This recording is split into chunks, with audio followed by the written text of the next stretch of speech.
Halo sahabat Klik Info, saat ini saya bersama dengan seorang donatur dan juga pengacara dari Ibu atau kita biasa panggil Teh Novi ya, dengan Bapak David Cahyadi. Bang, kalau melihat kasus atau peristiwa ini, Bang, sebetulnya apa yang dipikirkan oleh pihak Agus terhadap tujuan kepada Teh Novi? Wah, mungkin ya. Itu kan saya nggak tahu ya, hati orang siapa yang tahu ya. Ya mungkin untuk tujuan adanya laporan polisinya. Ya mungkin untuk memperjuangkan keadilan bagi Agus mungkin. Ya. Tapi kalau kita ngomong berbicara bahwa ini untuk memperjuangkan Agus, padahal di awal kan Agus menurut ceritanya Teh Novi meminta tolong Teh Novi untuk mendukung menggalang donasi. Tapi kenapa ujungnya tiba-tiba dia berbalik seolah-olah Teh Novi lah yang melakukan tanda kutip kecurangan. Nah, ini sebetulnya apakah dari pihak Agus ini ingin menguasai atau seperti apa mungkin? Waduh, saya nggak bisa jawab. Saya nggak tahu kalau itu. Oke. Saya nggak tahu itu. Ya. Nah, sekarang Abang bertindak sebagai donatur dulu nih ya. Ketika awalnya Abang memberikan donatur terhadap Agus, apa dalam pikiran Bang David? Pikiran saya pertama kali, itu saya kasihan. Karena matanya kan sampai nggak bisa ngebuka ya. Itu pikiran saya pertama kali adalah saya kasihan. Ya, oke.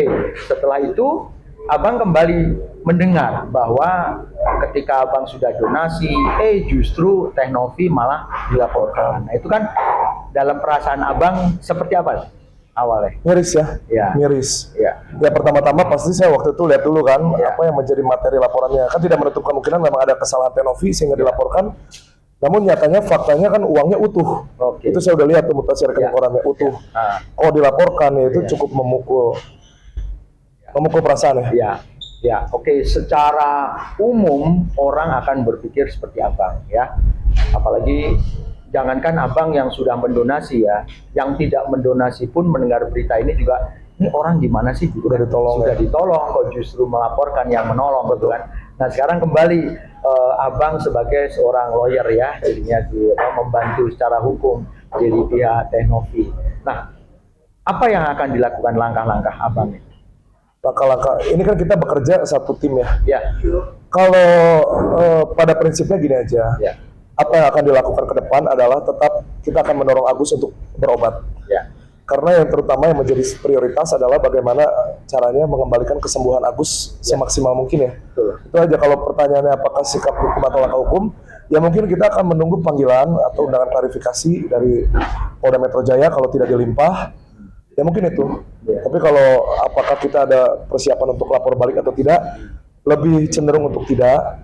Karena bagaimanapun prioritas kita adalah kembali agar supaya Agus matanya sehat seperti sedia kala. Segera diobatin ya. Dan artinya ketika Abang mendonasi itu kan secara kemanusiaan agar bisa Agus bisa dipulihkan kembali. Betul. Ya. Nah, kalau kita melihat di awal Agus minta pertolongan, saya nggak tahu Agusnya atau keluarganya ya. Pasti keluarganya ya, karena Agus sudah nggak bisa lihat itu. Ketika itu yang dia ingin minta bantuan itu ke Teh Novi-nya atau ke yayasan? Ke Teh Novi, berbentuk itu direct message itu tadi yang waktu dipresentasikan itu kan? Iya. Jadi ada bertemu atau hanya lewat? Pertamanya lewat pesan Instagram. Oke. Udah gitu baru berlanjut ke WhatsApp ke adminnya Teh Novi, baru akhirnya ke Teh Novi. Jadi ketika Teh Novi melihat ada rasa iba ya pengen membantu, kemudian baru mulai dengan WhatsApp dan mungkin ketemuan setelah itu ya? Ya, ketemuan. Nah, itu sebetulnya ketika donasi masuk, itu disepakati nggak? Maksudnya ada surat hukumnya nggak di situ bahwa nanti masuknya rekening siapa? Rekening Agus kan semula. Oh, kalau berbentuk surat perjanjian itu tidak ada. Tapi itu masuknya langsung ke rekening Agus semula. Jadi apapun bentuknya, berapapun biaya donasi, semua masuk ke rekening Agus semula ya. Nah itu lebih banyak disiarkan kan di YouTube ya kan, itu di channelnya Teh Novi atau bukan? Di pertama yang akhirnya meledak sepengetahuan saya ya. Karena saya juga tahunya dari YouTube-nya Bang Denny Sumargo. Yang podcast itu. Iya. Nah setelah itu, ini dalam hal ini Teh Novi ini sebagai apa? Ketika diwawancarain adalah si Agus sama Denny Sumargo kan. Nah di sini Teh Novi kan nggak ada nih. Enggak ada Bang Novi, ada Tenovi itu. Menemani Agus. Iya, yang bawa itu kan bawa ke, makanya bisa ketemu akhirnya Bang Densu itu adalah Tenovi. Oke, jadi yang menjembatani Agus adalah betul. Oke, Tenovi. Nah, kemudian mulai berlanjut dan donasi semua ke rekening Agus semula ya. Ya, semula. Terus kenapa tiba-tiba dia melaporkan? Kan ke rekening Agus, uangnya masuk ke Agus. Karena pada saat itu ada indikasi setelah dicek mutasi rekening orang itu, uang yang ada masuk ke dalam rekeningnya Agus tidak dipergunakan untuk pengobatan mata. Oke. Sehingga akhirnya waktu itu Tenovi ada komunikasi sama Densu. Oke. Agar supaya bagaimana caranya donasi itu menjadi tepat guna, dipergunakan untuk pengobatan mata. Akhirnya solusi yang diambil adalah untuk dipindahkan ke rekening yayasan. Ke rekening yayasan. Yes, yayasan ini akhirnya berpindah lah. Nah, waktu pada saat berpindah ini tentunya yang memindahkan kan dari keluarganya Agus ya, dan Agusnya. Karena rekening Agus kan. Jadi pada saat itu waktu pindah buku, itu datanglah dari pihak keluarga Agus maupun Agusnya itu ke bank. Ke pihak bank. Oke. Terus minta agar dipindahkan ke rekening yayasan. Kan awalnya rekening Agus. Betul. Terus kemudian karena terlihat indikasinya tidak dipakai sebagaimana mestinya, yang minta masuk ke yayasannya Tenovi siapa? Yang yang minta ke siapa nih? Ke Agus? Iya. Yang minta awalnya kan dari pihak yayasan. Oh, yayasan minta dipindahkan ke yayasan. Oke, jadi itu ketika dipindahkan tuh terus mengalir donasi. Waduh, kalau itu saya nggak bisa ngomong detail ya. Oke, nggak, maksudnya gini, kalau nggak salah waktu pertama kan masuknya ke Agus. Nah, terus kemudian dipindahkan ke yayasannya Tenovi. Nah, ketika pindah ke yayasan itu, otomatis Agus tahu dong, kok nggak masuk lagi atau bagaimana? Kok uangnya jadi pindah ke Tenovi? Nah, kalau itu saya tidak tahu ya. Oke. Saya tidak tahu karena saya nggak punya mutasi rekening korannya Agus. Apakah pada saat setelah ada pemindahan dana, apakah masih berlanjut uang-uang dari masyarakat pindah kemana? Pindah ke rekeningnya Agus, nggak ke Agus, tetap masih ada berjalan atau tidak? Namun saya nggak tahu tuh, apakah masyarakat rasanya kan waktu itu kan udah rame di media. Pertanyaannya adalah apakah masyarakat masih tetap donasi ke Agus atau enggak, saya nggak tahu. Oke. Nah, jadi sekarang ketika orang nih mau mendonasi ke Agus, masuknya ke rekening yayasannya Tenovi. Sampai sejauh ini setahu saya belum ada ini lagi ya, belum ada apa namanya pembukaan donasi lagi. Oke, jadi begitu peristiwa ini mulai mencuat itu mulai berhenti mungkin kita nggak tahu juga ya apakah udah masuk atau belum. Jadi sekarang dana ini untuk donasi terparkir di tempatnya yayasan Tenovi gitu. Dan orang yang bisa mengambil uang dari yayasan tentunya nggak atas nama orang ya. Betul. Biasanya suka ada bendahara umum atau apa ya.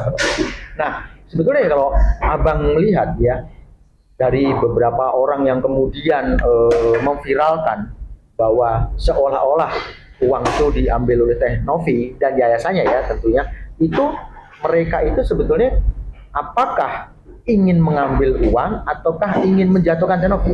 Waduh, saya nggak tahu kalau itu. Kan tingginya langit bisa diukur ya, hati orang siapa yang tahu ya. Ya, maksud saya gini, ketika muncul atau viral keinginan orang ini, orang itu siapa nih? Ya ini yang mengangkat peristiwa ini. Siapa? Pengacara siapa nih? Supaya detail. Saya nggak bisa nyebutin nama orang. Pengacara Agus. Ya, pengacara Agus. Kemudian memunculkan kan yang tadi menyampaikan bahwa seolah-olah bahwa uang itu dibawa oleh Tenovi dan yayasan, gitu kan? Padahal kita sama-sama tahu bahwa uang itu utuh ya, tadi abang. Yang betul, demutasi rekening itu kan tadi sudah dipresentasikan juga pada saat preskon. Ya, maksud saya gini loh. Utuh dalam artian tidak gini, berpindah dari rekening Agus ke yayasan senilai X. Oke. Saat ini utuh masih X. Ya, masih X. Hanya berkurang 5 juta.